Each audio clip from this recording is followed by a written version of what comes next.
Black and white நேயர்களுக்கு வணக்கம்.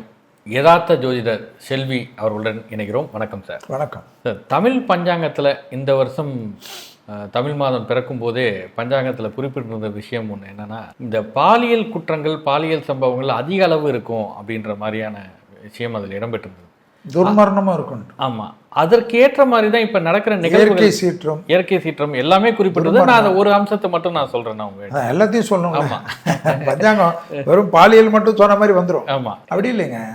கும்பத்தில் சனி, இப்போ வக்கரமாக இருந்தாலும் சனி கும்பம், அடுத்தது மீனம், குரு வீட்டுக்கு சனி. அதாவது இது இன்னும் அடுத்த வருஷம், அதுக்கு அடுத்தது அங்கே 2.5 வருஷம் முடிஞ்சு நீ கணக்கு போட்டுக்கு. நான் சொல்கிறது 27 ஜூனுக்கு மேலே திருப்பி மேஷத்துக்கு சனி, அங்கே நீச்சம், செவ்வாய் வீடு, அது ஒரு 5, இது ஒரு 1. ஸோ அடுத்த 6 வருஷத்துக்கு இந்த கொடுமைகள், இந்த அக்கிரமங்கள், பெண்களுக்கு பெரிய சிக்கல்கள், அதே சமயம் பெண்களுக்கு கடுமையான சட்டங்கள். இதே நான் தான் ஏற்கனவே சொல்லியிருக்கேன், உங்கள் சேனல்லே பார்க்கலாம். பெண்களுக்காக பலவிதமான கடுமையான சட்டத்திட்டங்கள் கொண்டு வருவார். ஏன்னா வந்தே தீரும். இந்த பாலியல் குற்றங்கள், இந்த இது அந்த இது டார்ச்சர் பண்ணுறது, யாராவது வராங்க அவங்க போகிறாங்கன்றது வேறு. அதாவது அவங்கள போட்டு ரப்சர் பண்ணுறது, அவங்கள போட்டு நோண்டுறது, எல்லா விதமான பெரிய பெரிய இப்போ ஒரு சினிமா ஃபீல்டு இல்லாமல் வேறு வேறு இண்டஸ்ட்ரியல் ஃபீல்டுலேருந்து, பியூரோக்ராட் ஃபீல்டுலேருந்து, அதாவது அதிகாரிகள் ஃபீல்டுலேருந்து, ஐடி செக்டர் ஃபீல்டுலேருந்து எல்லாம் வரப்போகுது. இல்லை, இப்போ நீங்கள் சொல்கிற மாதிரி இந்த கும்பத்தில் சனி அப்படின்ற அந்த விஷயம் 2.5 ஆண்டுகள் அப்படின்னும் போது, இப்போ இதனால தான் இந்த திரைத்துறையில் கேரளா திரைத்துறை, இங்கே தமிழ்நாட்டுடைய திரைத்துறை, இப்படிலாம் அங்கேருந்து இந்த உலகம் ஃபுல்லாக. ஆமாம், திரைத்துறையிலேருந்து வரக்கூடிய குற்றச்சாட்டுன்றது இது வந்து நேற்றோ முந்தானேலோ நடந்த விஷயம் இல்லை, முன்னாடி நடந்த ஒரு விஷயம். இப்போதான் பூதாகரமாக 30 வருஷமாக நடந்துன்னு இருக்கு. ஆமாம், அதுக்கு என்ன காரணம்? இந்த பிளானட்டுடைய மூவ்மெண்ட், அதாவது வக்கரத்தில் சனி இருக்கக்கூடிய காலகட்டத்தில் 30 வருஷம் 27 வருஷத்துக்கு ஒரு முறை தான் இந்த சனி வந்து இந்த கும்பத்துக்கே வரும். புரியுதுங்களா உங்களுக்கு? இது வந்து எல்லாத்துலேயும் வந்து சொந்த வீட்டில், அதாவது மகரத்தில் இருந்த சனி சொந்த வீடு, அடுத்தது கும்பம் வந்து மகர சொந்த வீடு. சனி என்னாவே நாயக்காரர்கள், எதெல்லாம் புதஞ்சிருந்ததோ அதெல்லாம் வெளில கொண்டு வரும். எப்படி புதஞ்சிருக்கிற விஷயங்களெல்லாம் வெளியில் எடுத்துகிட்டு வரக்கூடியது, கொண்டு வந்து தர்மமான் தண்டனை கிண்டனை எல்லாம் கொடுத்து சீர்படுத்துவான்றது தான் அர்த்தம். அதே போல் புதையல்கள், எப்படி புதையல், பூமிக்குள்ளே இருக்கக்கூடிய புதையல்கள், கனிமங்கள், கோல்டு, மினரல்ஸ், இது போல் வந்து முக்கியமாக இதுக்கு அணுத்தாதுகள், மற்ற விஷயம் எது இதெல்லாம் இருக்குதோ, அதாவது யாருமே எதிர்பார்க்காத புதையல்கள்லாம் கிடைக்கும். இதெல்லாம் வரும். ஸோ நெகட்டிவும் கொடுப்பான், பாசிட்டிவும் கொடுப்பான். ஒன்றுமே இல்லாத ஊர், சாதாரண இருந்த ஊர், திடீர்னு பார்த்தா உலகத்தில் பெரிய கோடீஸ்வரன் ஆகக்கூடிய ஊருக்கு வரைக்கும் அந்த ஊரில் இருக்கக்கூடிய விஷயங்கள் அவ்வளோ நாள் அது மேலேயே வீட்டில் கட்டியிருப்பான், ஆனால் தெரியாது. ஆனால் அது தெரிவிக்கும்.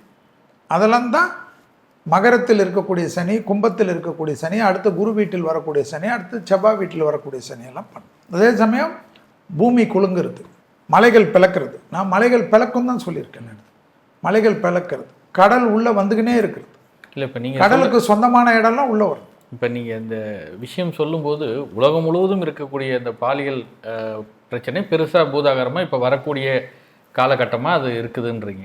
இப்போ இதில் பெரிய ஆட்கள் அவங்களுக்கெல்லாம் தண்டனைகள் கிடைக்கிறது, இல்லை இன்னும் இந்த பிரச்சனை பூதாகரமாக ஆகிறதுக்கு அப்படி தான் இந்த சூழல் இருக்குமா? அதாவதுங்க, தண்டனை கிடைக்கிறதோ இல்லையோ, இது வந்து கட்டுப்படுத்தக்கூடிய அளவுக்கு வரும். எப்படி இதனுடைய வீரியம் போக போக இதனால் வந்து நிறைய பேர் பயப்படுறதெல்லாம் இருக்கும். இது வந்து ஒன்றுமே பண்ண முடியாதுன்னு இருந்திருப்பாங்கள்ல, இதனாலலாம் என்ன நம்ம பார்த்துக்கலான்னு இருந்திருப்பாங்கள்ல. ஸோ அந்த பெரிய பல பேர்களுக்கு வரைச்ச எல்லாருக்கும் ஒரு பயம் வரும்ல, அந்த பயம் வர்றது நல்லது தானே. ஸோ அதுவே எவ்வளோ பேரை வந்து கண்ட்ரோல் பண்ண வைக்கும். பெண்களுக்கு அது ஒரு பெரிய சந்தோஷத்தை கொடுக்கும்ல. பிரித்து போகிறது வேறு சார், பிடிக்காமல் ஒருத்தரை நோண்டுறது வேறு இல்லை சார். ஸோ எவ்வளோ இருக்குது. சுப்ரீம் கோர்ட் ரூலிங் படி அவங்களுக்கு அவங்க பிரிச்சுட்டு அவங்கவுங்க சுற்றுறாங்கன்னா அது ஒன்றும் கிடையாதுன்றது. அதே சமயம் அவங்களுக்கு பிடிக்காத ஒரு விஷயத்தை நீ செய்தாலும், மனைவியாக இருந்தாலும், அந்த மனைவியை கூட அவங்க வற்புறுத்தல் அவங்களுக்கு வந்து ஒத்துக்காத சமயத்தில் நீ வந்து அவங்கள இது பண்ணால் அது தப்பு இருந்தானே ரூல் இருக்குது. ஸோ இந்த மாதிரி ஒரு விஷயம்லாம் இனி வந்து பயப்படுறதோட ஒரு எல்லாத்திலும் ஒரு எல்லை வரும்ன்றது தான் நான் பார்க்குறேன். அந்த எல்லைக்கு இது ஒரு நல்ல விஷயமாக தான் நான் பார்க்குறேன். இது ஒரு முற்றிலும் ஒரு தீர்வு ஏற்பட்டுரும். தீர்வுன்றதோட ஒரு கோடு, லக்ஷ்மண் ரேகை. இது எதுக்கு நமக்கு, நம்ம கூட இருக்கவங்களோட நம்ம இருப்போமேன்னு ஒரு புத்தி வந்துடும். வேறு இப்போ நீங்கள் சொன்ன அந்த இயற்கை சீற்றங்கள், நம்ம கேரளா வயநாடு நீங்கள் சொன்ன மாதிரி மலையெல்லாம் பிளக்குன்ற மாதிரியான ஒரு சூழலை நம்ம பார்த்தோம், அந்த துயரத்தை பார்த்தோம். ஆந்திராவில் அண்டை மாநிலத்தில் மழை வெள்ளம் கடுமையான பாதிப்பை பார்த்தோம்.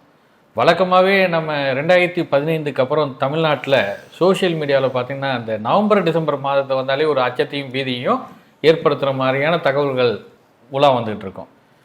தமிழ்நாட்டுக்கு இந்த 2 அண்டை மாநிலங்களில் இவ்வளோ இயற்கை சீற்றத்தை பார்க்கும்போது தமிழ்நாட்டுக்கு எப்படி இருக்கும்?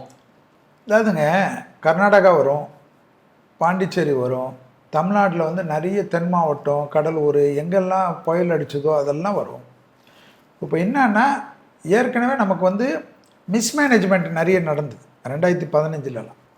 அந்த மிஸ்மேனேஜ்மெண்ட்டுக்குள்ளே நான் போக விரும்பலை, அது நடந்தது உண்மை. அதில் வந்து அதனால தான் இவ்வளோ பேர் விஷயம். அந்த மிஸ்மேனேஜ்மெண்ட்டெல்லாம் இல்லாமல் இப்போ எல்லாருமே ஒரு அலர்ட்னஸோடு இருப்பாங்க. கண்டிப்பாக வெள்ளம் அதோட கூட பெருசாக வரும். எப்படி? அதோட கூட பெருசாக வரும், புயல் வரும், இதெல்லாம் கண்டிப்பாக இருக்கும். ஆனால் என்னன்னா, இந்த போர்க்கால நடவடிக்கைன்றதில்ல, இதெல்லாம் வந்து இந்த இடத்துலலாம் வெள்ளம் தேங்கும், இந்த இடத்துல அந்த கால்வாய் ட்ரைனேஜ் எல்லாம் இப்போ எவ்வளவோ டெவலப் பண்ணியிருக்காங்க.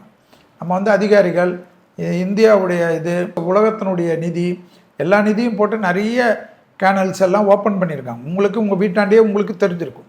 பட் இருந்தாலும் கண்டிப்பாக அஸ்ட்ராலஜி படி நான் சொல்கிறது, அதிகாரிகள் இப்பொழுது இருந்தே எந்தெந்த இடத்துலலாம் ஏற்கனவே வெள்ளம் வந்ததோ, எந்தெந்த இடத்துலலாம் ஏற்கனவே பாதிப்பு இருந்ததோ, எந்த இடத்துல புயல்கள் திருப்பி இருந்ததோ அதே இடம் தான் இந்த பஞ்சாங்கத்தின் அமைப்புப்படி திருப்பி உள்ளே வரும்னு இருக்குது. அதே போல் 100 வருஷத்துக்கு முன்னாடி எந்த ஊரெல்லாம் பாதிச்சதோ அதே போல் இப்போது வயநாடு பார்த்திங்கன்னா 100 வருஷம் ஹிஸ்ட்ரி இருக்கும். அந்த 100 வருஷத்துக்கு முன்னாடி வயநாட்டில் இருந்த மாதிரி தமிழ்நாட்டில் 100 வருஷத்துக்கு முன்னாடி எங்கெல்லாம் இருந்ததுன்னு அந்த அனலைஸ் பண்ணிட்டா அதே இடத்துல 100 வருடத்துக்குள்ளாக, அதாவது 60 வருடத்துலேருந்து 100 வருடத்துக்குள்ளாக கணக்கு, அது ஹிஸ்ட்ரி இருக்கும், அந்த ஸ்டாட்டிஸ்டிக்ஸ் இருக்கும். அந்த இடங்களெல்லாம் திருப்பி வந்து அதிகாரிகள், அமைச்சர்கள், காவல்துறையினர் எல்லாரும் ஒரு டீம் போட்டு அங்கே என்னென்ன வந்தால் எப்படி பண்ணணுன்றது போய் பார்த்தா தான் என்னை பொறுத்த வரைக்கும் ஒரு ஜோதிடனாக சேஃபாக இருக்கும். இல்லைன்னா விலை கொடுக்க வேண்டியது அரசாங்கமும் மக்களும் தான். அந்த இயற்கை சீற்றம் தமிழ்நாட்டுக்கு இருக்குது, அதெல்லாம் இருக்குது, அதெல்லாம் இருக்குது. கர்நாடகாவுக்கு இருக்குது, தமிழ்நாடுக்கு இருக்குது, பட்டக்காலில் படும்ன்ற போல் கேரளாவுக்கு இருக்குது. அதோட வடநாட்டிலாம் ரொம்ப பெருசாக இருக்குது. பெரிய நிலநடுக்கம் வந்து சேதம் பண்ணாமல் இருந்தாவே என்னை பொறுத்த வரைக்கும் அதிர்ஷ்டம் தான்.